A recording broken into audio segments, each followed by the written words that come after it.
When the Islamic warrior Saladin conquered the Crusaders and took control of Jerusalem, all right, he entered into an agreement that the Muslims would protect the Christian churches. And so he appointed two Muslim families. Both of these families have been in Jerusalem for, close to 1,000 years. And each generation has passed down the key. The key. Right. The physical key. Mr. Judah said that the key he presently has is 800 years old. It's incredible. He had another key, but it broke. And this is a Muslim. I mean, yes. Adbi Judah is a Muslim. And he said it's a great honor for a Muslim to hold the key to the Church of the Holy Sepulchre, which is the most important church in Christendom. That's not disrespect. That's, we don't hear this in America. We don't hear, because what we have been told is Christian Americans, you should hate Muslims, you should kill Muslims. Because they're going to tear down all the churches yes.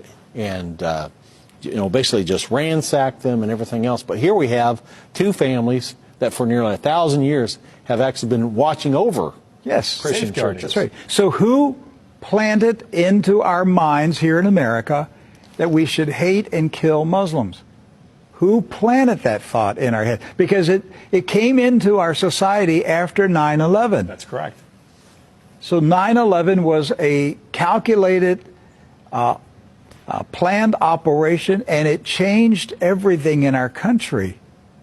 And so we were saturated with media propaganda, which who owns the media in this country? So we're saturated with this media propaganda.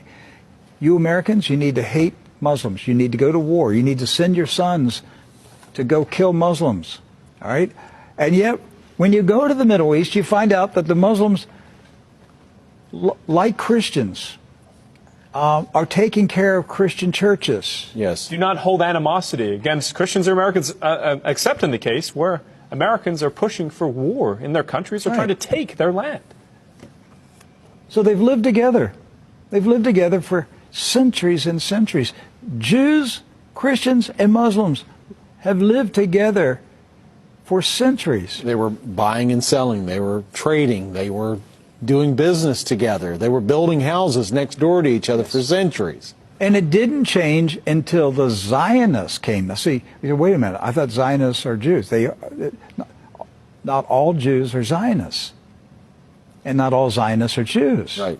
Zionism is a political movement. Yes. Right. It's an ideology. Yes. Not an ethnicity. And so when the Zionists came to Jerusalem and Palestine, basically in the 1920s and 30s and 40s, right, they came to agitate. They came to infiltrate. They came to seize control. And so they formed paramilitary groups, like Irgun. And that's where Ariel Sharon and Menachem Begin, these guys were young terrorists. And so there's where the hatred started to come in. The fighting, the animosity, the bitterness. But it didn't start until the Zionists appeared. Jews, Muslims, and Christians were coexisting. Yes. That's right.